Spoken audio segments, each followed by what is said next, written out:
புத்த சாசன சமய மற்றும் கலாச்சார அலுவல்கள் அமைச்சும் கலாச்சார அலுவல்கள் திணைக்களமும் ஒன்றிணைந்து ஏற்பாடு செய்யும் தேசிய இலக்கிய விருது வழங்கல் 2024 2026 ஜனவரி 24 சனிக்கிழமை காலை 10 மணிக்கு பத்திரமுல்லை சுகுருபாயின் பிரதான மண்டபத்தில் வெகு விமர்சையாக இடம்பெற்று முடிந்தது. இலங்கையின் இலக்கிய வரலாற்றில் மாத்திரமல்ல, ஒலிவில் பிரதேசத்தின் இலக்கிய காற்றுக்கும் உண்டானதொரு காலை. தேசத்தின் மொழி, சிந்தனை, பண்பாடு எல்லாம் ஒரே மேடையில் கலந்த தருணம்.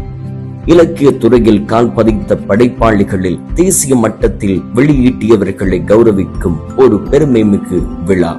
அந்த மேடையில் இந்த மண்ணின் மனம் சுமந்த ஒரு குரல், ஒலிவில் மண்ணிலிருந்து தேசிய அரங்கிற்கு உயர்ந்த ஒரு மனிதன், கவிஞர், எழுத்தாளர், நாவலாசிரியர், நாடக ஆசிரியர், ஆய்வாளர், வானொலி அறிவிப்பாளர், ஆசிரியர் என எல்லா கலை அம்சங்களையும் தன்னகத்தை சிறைப்படுத்திய ஆதர்சன கலைஞர் கலைப்புரை ஜே. வஹாப்தீன் அவர்களது கரங்களை மரபு கவிதைக்கான தேசிய இலக்கிய விருது 2024 அலங்கரிக்கின்றது. அல்ஹம்துலில்லாஹ்.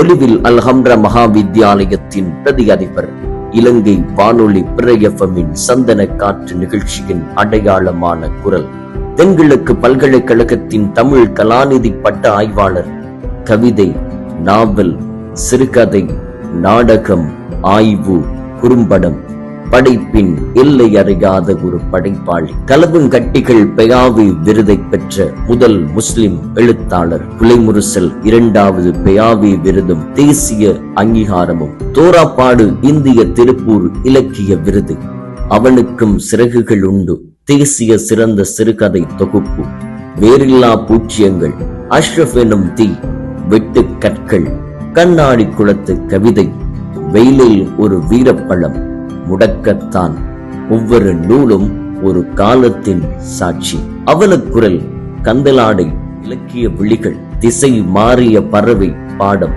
திரையில் ஒலித்ததும் மேடையில் உயர்த்ததும் அவரது படைப்பு கொள்ளை. தேசிய சாகித்ய விருதுகள், இந்திய மாகாண அரச விருதுகள், துருணு சக்தி அரச வானொலி விருது, குரு பிரதீபா நேர்களை சூட்டிய தமிழ் சுடர், கலை சுடர், கலை ஜோதி, கலை பிறை, மர்ஹூ மாசுகவி அன்புடி நளித்த இலக்கிய பிரகாசம், அவை அனைத்துக்கும் மேலாக பணிவான மனம், சமூக பொறுப்பான குணம், ஒரு இலக்கிய நேர்மை. ஜே.